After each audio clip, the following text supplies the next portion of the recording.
नमस्कार, बहुत स्वागत है। आप देख रहे हैं प्राइम नून। मैं हूं आपके साथ अबू हुरैरा। शुरुआत बड़ी खबर से करेंगे। पुंछ से बड़ी खबर आ रही है जहां पर सेना को बड़ी कामयाबी मिली है। आर्मी सरला बटालियन की बड़ी कार्रवाई, बहुत एक बड़ी मात्रा में हथियार और गोला बारूद बरामद किया गया है। एलओसी पर सर्च ऑपरेशन के दौरान सेना को यह बड़ी कामयाबी हाथ लगी है। बड़ी मात्रा में हथियार और गोला बारूद बरामद किया गया है। आपको बताते चले कि एलओसी पर सर्च ऑपरेशन के दौरान ये बड़ी कामयाबी फौज के हाथ और सिक्योरिटी फोर्स के हाथ लगी है। जहां पर पुंछ से बड़ी खबर आ रही है, जहां पर सेना को बड़ी कामयाबी मिली है। आर्मी सरला बटालियन की बड़ी कार्रवाई, बड़ी मात्रा में हथियार और गोला बारूद जब्त किया गया। एलओसी पर सर्च ऑपरेशन के दौरान सेना ने यह बड़ी कार्रवाई अंजाम दी है। और चलिए इस खबर पर और अपडेट लेंगे। सीधे पुंछ का रुख करेंगे जहां से हमारे सहयोगी मुनीश इस वक्त हमारे साथ जुड़े हुए। मुनीश, क्या कुछ पूरी खबर है और जिस तरह से बड़ी मात्रा में हथियार मिले हैं, इसे एक बड़ी कामयाबी सिक्योरिटी फोर्स के लिए कहा जाएगा? जी मेरा बिल्कुल, पुंछ जिले का करमाड़ा क्षेत्र है, वहां पे सरला बटालियन जो है तैनात है। तो कल देर रात को उन्होंने कहीं जो नापाक हरकत पाकिस्तान की तरफ से होते हुए देखी और जिसके बाद चौकस जवानों ने जो है जवाबी कार्रवाई की, जिसके बाद जो दहशतगर्द थे, जो घुसपैठ करने की कोशिश कर रहे थे, वो वापस भागे। और उसके बाद रात से लेकर सुबह 10 बजे तक जो है तलाशी अभियान चलाया गया है और जिसमें भारी मात्रा में हथियार, गोला बारूद, दवाइयां, खाने पीने का सामान, कपड़े, ये मतलब काफी मात्रा में सामान मिला है, जो एक बड़ी कामयाबी माना जा रहा है। क्योंकि घुसपैठिए जो है उनकी संख्या क्या थी अभी तक कंफर्म नहीं हो पाया, लेकिन जिस प्रकार के सामान है ऐसे लगता है कि उनकी संख्या जो है 4 से 5 रही होगी।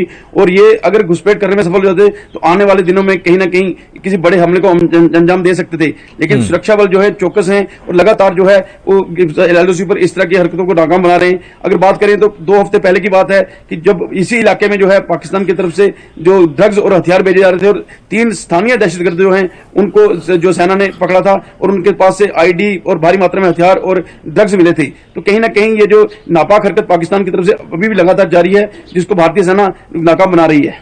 बिल्कुल मुनीश, जिस तरह से हम कह सकते हैं कि भारतीय सेना सतर्क है और जिसके चलते घुसपैठ पाकिस्तान नहीं कर पाया, वरना अगर ये घुसपैठ होती तो जितनी मात्रा में ये हथियार और गोला बारूद है, इसका जो नापाक हरकत पाकिस्तान की हो सकती थी और इसकी जो मंशा थी उस पर एक बड़ी कार्रवाई ये कर सकते थे, जितनी मात्रा में यह हथियार और गोला बारूद मिला है। मुनीश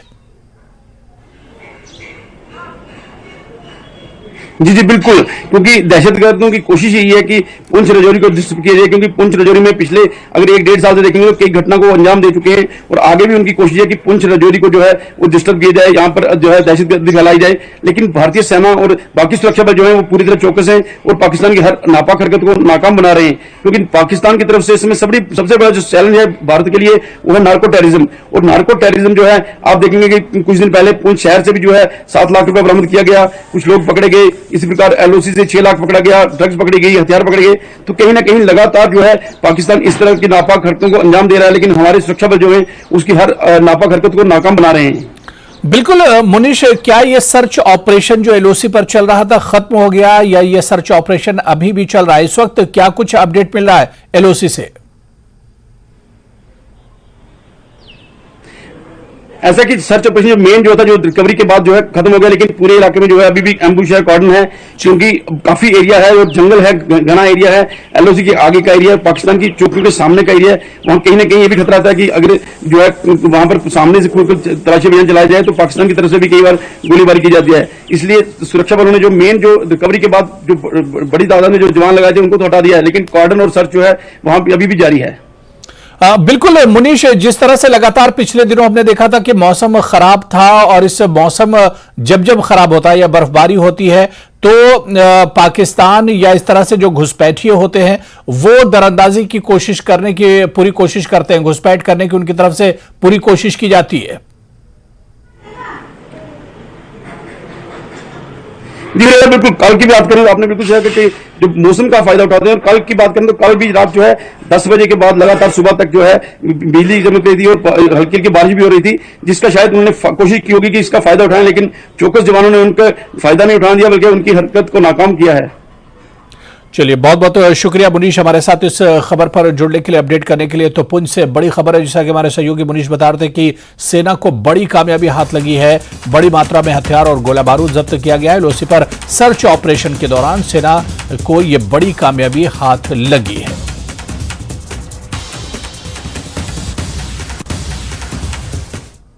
जम्मू श्रीनगर राष्ट्रीय राजमार्ग को अब यातायात के लिए बहाल कर दिया गया है। कैफेटेरिया मोड़ के पास भारी भूस्खलन के कारण यातायात को बंद कर दिया गया था।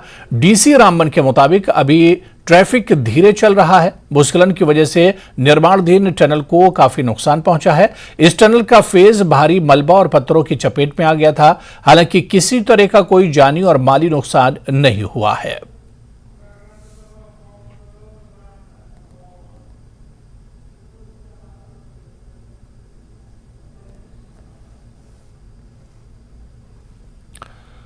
राजौरी जिले में आज दर्दनाक सड़क हादसा पेश आया। हादसे में 3 लोगों की मौत हो गई। बताया जा रहा है कि यह हादसा जिले के समोट बुधल इलाके के तुगई पुल के पास हुआ है। एक ऑल्टो कार खाई में गिर गई। हादसे के बाद राहत और बचाव का काम शुरू किया गया।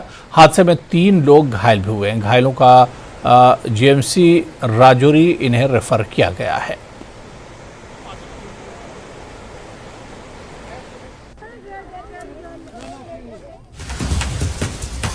और एक बड़ी खबर आप तस्वीरों में भी देख सकते हैं। राजौरी जिले में एक और सड़क हादसा पेश आया। राजौरी जम्मू रोड पर यह हादसा हुआ है। नरियानी इलाके में यह हादसा पेश आया। हादसे में 2 लोग घायल हुए हैं। कितना भयानक है यह हादसा, क्योंकि गाड़ी ऊपर से सीधे नीचे चली आई है और इस हादसे में 2 लोगों के जख्मी होने की खबर मिल रही है। तो राजौरी जिले में एक और सड़क हादसा, राजौरी जम्मू रोड पर यह हादसा पेश आया है। नरियान इलाके में यह हादसा हुआ है और इस हादसे में 2 लोग घायल बताए जाते हैं। तो राजौरी में आज इससे पहले भी एक सड़क दुर्घटना हुई थी। इसके बाद एक और अब यह हादसा हुआ है। राजौरी जम्मू रोड पर यह हादसा हुआ है जिसमें 2 लोग घायल बताए जाते हैं। कहा जा रहा है कि नरियान इलाके में यह सड़क हादसा पेश आया है। जम्मू पुंछ राजमार्ग पे इस वक्त मैं मौजूद हूँ। मेरे पीछे एक हादसा जो है वो हुआ है। गाड़ी जो कि जम्मू की तरफ से आ रही थी और अचानक जो है ये पलट गई। आप देख सकते हैं कि कितना नीचे जाके ये गाड़ी गिरी है और पूरा तरह से ये गाड़ी टूट चुकी है। 2 लोग इसमें बताए जाते थे जो गंभीर रूप से घायल हुए हैं, जिन्हें इलाज के लिए राजौरी के अस्पताल में जो है वो ले जाया गया है। और ओवर स्पीड की वजह से ये गाड़ी जो है वो इस हाईवे पर पलटी है। आप देख सकते हैं तस्वीरों में कि किस तरह से ये गाड़ी जो है वो हाईवे से नीचे आके एक खाई में जो है वो गिरी है। और हालांकि यहाँ मकामी लोगों की मदद से घायलों को जो है वो अस्पताल में पहुंचाया गया है। न्यूज़ 18 के लिए राजौरी से मैं शक्ति शर्मा। और उधर इस बीच किश्तवाड़ जिले में भी एक सड़क हादसा पेश आया। इस सड़क हादसे में एक व्यक्ति की मौत हो गई। हादसे में एक अन्य व्यक्ति घायल हो गया है। संथन किश्तवाड़ में एक कार दुर्घटनाग्रस्त हो गई है। यह हादसा नेशनल हाईवे 244 पर हुआ है। बताया जा रहा है कि अल्टो कार अनंतनाग से किश्तवाड़ जा रही थी। हादसे की खबर मिलते ही पुलिस, स्थानीय लोग और सेना ने राहत और बचाव कार्य शुरू कर दिया। बताया जाता है कि कार 300 फीट गहरी खाई में गिर गई। मृतक की पहचान लतीफ अहमद मलिक के तौर पर हुई है। वहीं घायल व्यक्ति की पहचान आमिर इलियास वानी के रूप में हुई है। दोनों अनंतनाग जिले के ही रहने वाले हैं।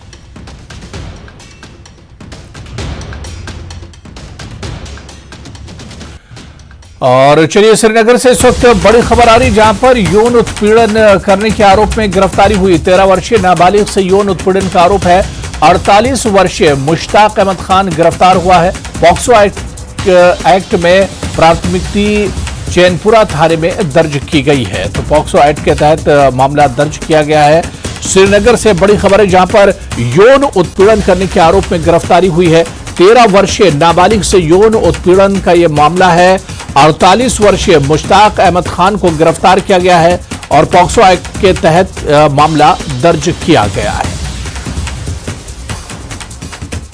तो श्रीनगर से बड़ी खबर, जहां पर यौन उत्पीड़न करने के आरोप में गिरफ्तारी हुई है। 13 वर्षीय नाबालिग से यौन उत्पीड़न का आरोप है और 48 वर्षीय मुश्ताक अहमद खान गिरफ्तार किया गया है, जिस पर मामला भी दर्ज किया गया है।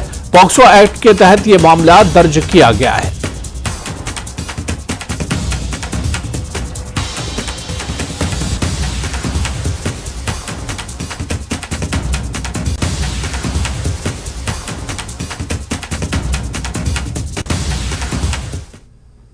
और यहां पर रुकेंगे फिलहाल छोटे से ब्रेक के लिए।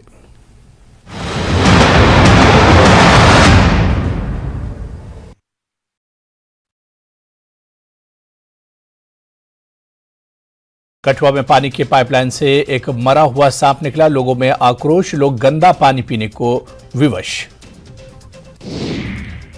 वडगाम और मागाम के आसपास के इलाकों में मेडिकल दुकानों का अचानक निरीक्षण, कानून का उल्लंघन करने पर 7 दुकानों को सील कर दिया गया।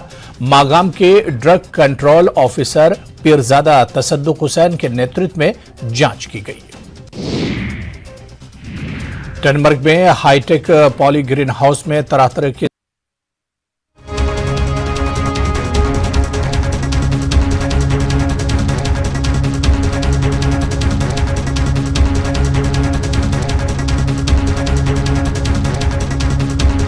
बैद्यनाथ कब्ज हर, पुरानी कब्ज, एसिडिटी व अन्य पेट की परेशानी में उपयोगी।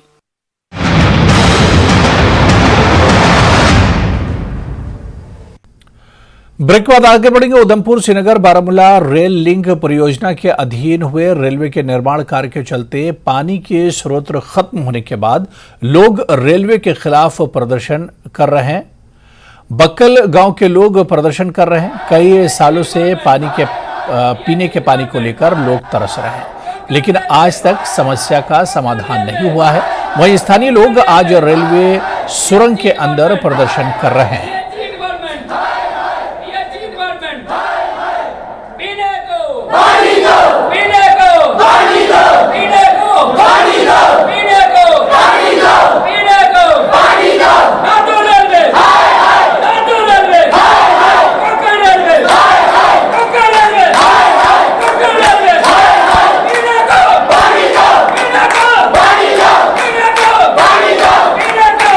तो ये तस्वीरें हम आपको दिखा रहे हैं क्योंकि स्थानीय लोगों का इल्जाम है कि जब से रेलवे का काम चल रहा है तब से इन्हें पीने के पानी की किल्लत हो रही है और उसके बाद से ही लगातार ये लोग प्रोटेस्ट कर रहे हैं। बकल गांव में पीने के पानी की किल्लत को लेकर ये प्रदर्शन किया जा रहा है।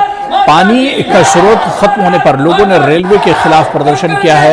उधमपुर श्रीनगर बारामूला रेल लिंक पर चल रहा है निर्माण कार्य और इसी के चलते इन लोगों का कहना है कि रेलवे का काम चलने की वजह से जो पानी का स्रोत था, जो पानी का चश्मा था, वो कहीं ना कहीं मुतासिर हुआ है और इस वजह से इन्हें पीने के पानी की किल्लत का सामना करना पड़ रहा है। उधमपुर श्रीनगर बारामूला रेल लिंक परियोजना के अधीन हुए रेलवे के निर्माण कार्य के चलते पानी के स्रोत खत्म होने के बाद अब लोग रेलवे के खिलाफ प्रदर्शन कर रहे हैं। ये बक्कल गांव के लोग हैं जो प्रदर्शन कर रहे हैं और कई सालों से पीने के पानी को लेकर ये लोग तरस रहे हैं।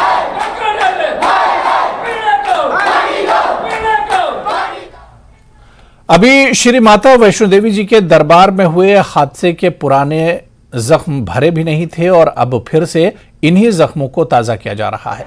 एक बार फिर से माता वैष्णो देवी जी के दरबार पर भारी भरकम भीड़ देखी जा रही है। भीड़ नियंत्रण होने का नाम नहीं ले रही है और श्री माता वैष्णो देवी श्राइन बोर्ड प्रशासन लगातार दावे करता रहा है कि उस हादसे के बाद भीड़ को नियंत्रण करने के लिए हमने काफी ज्यादा यंत्र अपनाए हुए हैं और सीसीटीवी की मदद भी ली जा रही है। वहीं RFID कार्ड लगाने का भी यही मतलब था कि एक जगह पर भीड़ इकट्ठा होने नहीं देंगे, लेकिन भवन में रिकॉर्ड तोड़ भीड़ देखी जा रही है।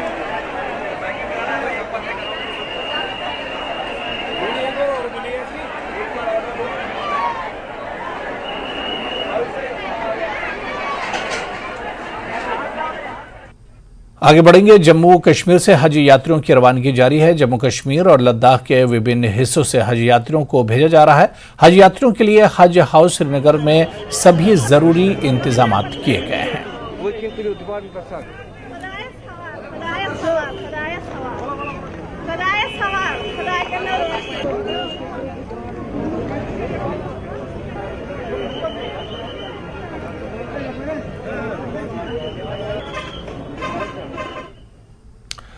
हिमाचल का रुख करेंगे, जहां प्रदेश की खराब आर्थिक स्थिति पर सीएम सुक्खू ने बड़ा बयान दिया है। उन्होंने कहा है कि उनकी सरकार किसी भी चुनौती का सामना करने के लिए तैयार है। वो 4 सालों में स्थिति सुधारेंगे और 10 सालों में हिमाचल सबसे समृद्धशाली राज्य बनेगा। यहां सीएम सुखविंदर सिंह सुक्खू ने बीजेपी पर हमला बोलते हुए कहा कि जिस गति से उनकी सरकार काम कर रही है, इससे बीजेपी नेता घबराए हुए हैं। बीजेपी केंद्र से राज्य का पैसा रोक सकती है, कर्ज सीमा कम कर सकती है, लेकिन वो विकास की गति को रोकने नहीं देंगे। यहां सीएम ने बताया कि केंद्र ने अब एक्सटर्नल एडिट प्रोजेक्ट की लिमिट भी कम कर दी है।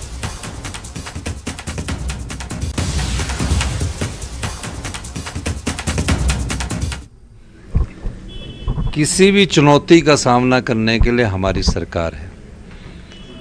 कर्ज के बोझ के तले दबने के बाद भी यही वो अधिकारी है जिनसे हमने अपने सरकारी कर्मचारियों को, अधिकारियों को जो हिमाचल प्रदेश की विकास की गाथा लिखते हैं, ओल्ड पेंशन स्कीम दी। एक भी विभाग आज मुझे बता दीजिए जिसको सैलरी ना मिलती हो, और एक भी डिपार्टमेंट ऐसे ना बताया हो जहां हमने आज विकास के कार्यों को अमली जामा ना पहनाया हो। वो घबरा रहे हैं। जिस तेज़ी से हमारी सरकार कार्य कर रही है तो उनके पास कहने को कुछ नहीं है। ठीक है, आप हमारे पैसे रोक सकते हो, आप 4 सांसद चुनकर गए हो, आपको अगर पैसे ही रोकने हैं 14,500 करोड़ में से हमारे कर्ज की लिमिट को 8,500 करोड़ का आपने कम कर दिया। आपने हमारी जो और लिमिट है, एक्सटर्नल एडीडी प्रोजेक्टों की लिमिट है जिसमें विश्व बैंक, जायका, एडीबी आते हैं, उनको आप कम कर दिया। इसका ये मतलब नहीं है कि हम विकास की को रोकने से आगे नहीं बढ़ेंगे। हम बढ़ेंगे और संघर्ष करेंगे और कड़ी मेहनत करेंगे और प्रदेश की जनता को आने वाले 10 सालों में हिंदुस्तान का सबसे समृद्धशाली राज्य बनाएंगे। हिमाचल राज्य अपने पैरों पर खड़ा होगा। अगले 4 साल में हम अपनी अर्थव्यवस्था को पटरी पर लाएंगे और 10 साल में हिमाचल प्रदेश को हिंदुस्तान का सबसे समृद्धशाली और अमीर राज्य बनाएंगे। कांग्रेस की गारंटियों पर सवाल उठाने पर सीएम सुक्खू ने बीजेपी के राष्ट्रीय अध्यक्ष जेपी नड्डा को जवाब दिया है। सीएम ने कहा है कि उन्हें अपने प्रदेश में आकर कुछ न कुछ कहना है और ये लोकसभा चुनाव को देखते हुए बातें ही कही जा रही हैं। उन्होंने कहा कि कांग्रेस ने 10 गारंटियां 5 सालों के लिए दी हैं, जिनमें से 3 पूरी हो चुकी हैं और बाकी गारंटियों को चरणबद्ध तरीके से पूरा किया जाएगा।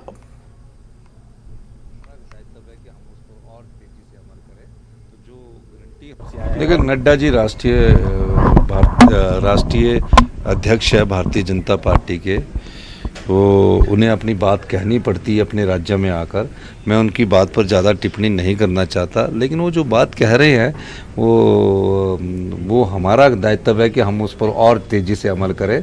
तो जो गारंटी हमें याद करवा रहे हैं, हमने 3 गारंटियाँ पूरी कर दी है और जिस गारंटी को लेकर ज़्यादा याद करवा रहे हैं तो हमारा दिल और मजबूत हो रहा है कि और मेहनत करके ये गारंटियाँ भी हम जल्दी पूरी करेंगे।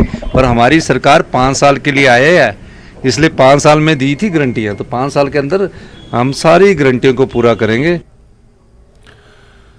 कोविड के समय रखे गए स्टाफ का मामला, कर्मचारियों पर लटकी बेरोजगारी की तलवार। जी हां, 30 जून को नौकरी का आखिरी दिन है। सीएम के नाम जिलाधीशों को सौंपा गया ज्ञापन में की गई जॉब से नहीं निकालने की मांग। नोवावैक्स कोविड-19 एसोसिएशन की अध्यक्षा निशिता कुमारी का दावा है कि कुछ जिलों में 10-10 महीनों से नहीं मिला है वेतन। 2000 से ज्यादा कोविड स्टाफ दे रहे हैं सेवा। और अब उन लोगों ने छोड़ ही दिया, एक नहीं वो एक्स रहे। ओके, आप इसको वो ऑनरेबल सेंटर मिनिस्टर जो है अपने राजीव चार्ज भी है ना, स्टेट इंचार्ज भी है ना भैया, मतलब अलग-अलग एरिया डीसी साहब से आज कांगड़ा में मिले और आज मेरे जितने भी नोवावैक्स जो मतलब जितने भी एसोसिएशन के जो एम्प्लॉयज़ हैं वो सभी जगह हर एक डिस्ट्रिक्ट में जाके डीसी को ये मेमोरेंडम दिया है। और इसमें हमारा 3 चीज़ हैं कि सबसे पहले हमारी जॉब सिक्योरिटी हो और सैलरी का इशू भी जो है वो अब ना रहे, ताकि हमें सैलरीज भी टाइम से आ जाएँ। और पॉलिसी के लिए भी हमारी मांग है कि पॉलिसी भी हमारी जल्द से जल्द बन जाए। देखिए सर, ये सरकार के जो समक्ष ये हमने भी ध्यान में लाया है कि ये हमारा एक ट्रेन मैन पावर है जिसने और हमारे बुरे वक्त में हमारा साथ दिया है। और तो ये हमने तो ये सिफारिश की है कि हमारी ज़रूरत है और हमारे को ये स्टाफ दिया जाए। तो चलिए, इस बुलेटिन में अभी फिलहाल इतना ही। नमस्कार।